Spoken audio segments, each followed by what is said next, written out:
She's a homemaker, don't you know? She'll teach you how to cook and sew, and how to wield a hammer. It's the June the Homemaker Show. Hello, and welcome to the June the Homemaker Show. Today on the June the Homemaker Show, we will be making a pastry crust, otherwise known as a pie crust, or that thing that goes underneath quiche and other delicious things that you might make. Flour, butter, salt. What is more complicated? Most of the things. Making single crust pastry crust. In the fancy pie crusts June the Homemaker episode, we'll do double pastry crusts. It's going to be fancy. The first part is you take a stick of butter and you put it in a bowl. Oh my god. Microwaving butter is a tricky thing because you want it to get soft enough to work with without making it be melty all over the place. Usually I microwave it 10 seconds at a time and poke it with my finger. And when it pokes, then it is ready to be used. Wash your hands first and afterwards. KBRB. I love being irradiated. That's my favorite part of cooking. Microwave once. It is not ready because it is still really solid. 10 seconds later. So I am poking this again. This is pretty ready to be used because my finger goes into it and can shape it in a way that is not distressing, but also it is not melty all over the place. The next thing we need is a cup and a half of flour. I'm not a really big specific measurer. Some people would say, oh my god, use a butter knife. I don't care at all. So there's about a cup. There is half a cup. Dump. Then you need a half a teaspoon of salt. There's a teaspoon. That's about a half teaspoon. Some people would say sift them together. I say, I don't care. Some people would say use a pastry cutter. Whatever. I just use my hands. My hands are the best pastry cutter of all time. I am so strong. I cut pastry with my bare hands. This is what it looks like when you're making the pastry crust. You will know that your pastry crust is ready when it sort of sticks to your hands and sort of doesn't, and when you can force it to be together in these little balls, but then as soon as you rub them, they crumble.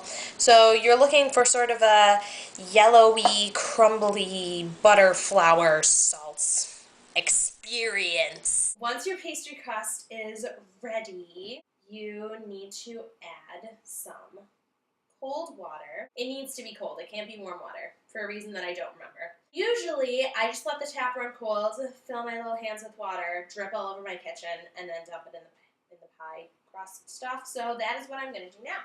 Woo! Here's me filling my hands with a little bit of water, trying desperately not to drip, and then once you have water in your stuff, you just mix it around and around. 1 hand's cupped full is enough when you're making a single pastry crust.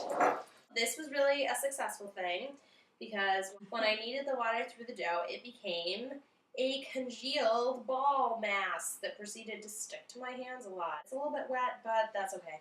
Too wet, you can always add flour to, and too dry, I mean, you can always add water to, I guess, but the goal is to get it as close to a thing the first time. Now we have this congealed ball of dough.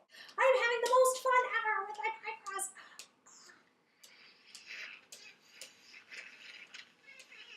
I could literally do that for hours, but I'm not gonna. Now you need a cutting board or a pastry thing. Hey Mom, where do you keep your pastry board thing? We have this convenient pastry thing, which you may or may not also subscribe to as a deity. You have this little ball of dough.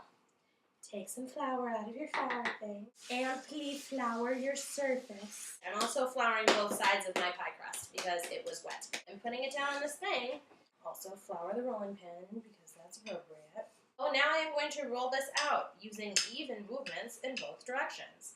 And I'm going to continually rotate the thing to make it be in a circular shape that would fit a pie pan, which is, oh by the way, a circle. I like my dough to be rolling. It's really important to be rolling. Oh, that was obscene. And not okay. Oh my god, this is horrible. Why is all of the terrible things happening? Stop breaking. God, we're so wet before. This is basically a rolled out pastry crust. Mom, where are the pie pans? I am going to use this glass pie pan. I'm using glass because I wanna. We're going to do a really slick move to get the pie crust over to the pie pan without making everything be in a mess everywhere or breaking the pie crust all over the place. First of all, flour the top of your pie crust so that it doesn't stick to itself or your rolling pin. Show me what you're working on. Now that we have this here, lift up the stuff and you roll it off the rolling pin and it's sort of in the thing, oh my god! And you sort of make it be inside. Now I think that this thing is made out of butter and doesn't need cooking spray, but I also don't want the thing that I'm putting in it to utterly stick to all of my life. So I'm going to do a thing that's probably unwise.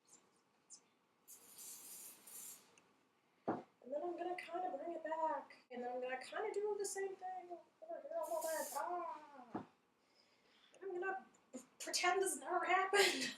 Would you, the homemaker, do that? Put a pie crust in a thing and then make it be not sticky afterwards? No, really not, no. Now we have a pie crust in a thing. This is a really excellent accomplishment given the things that we've done so far. A pie crust is just a pie crust until you make it look a little bit fancier than not fancy. We are going to pile some of our excess pie crust along the edges. Now that I've piled the stuff around the edges in an ugly way, we are going to do a scrunching thing that makes everything beautiful.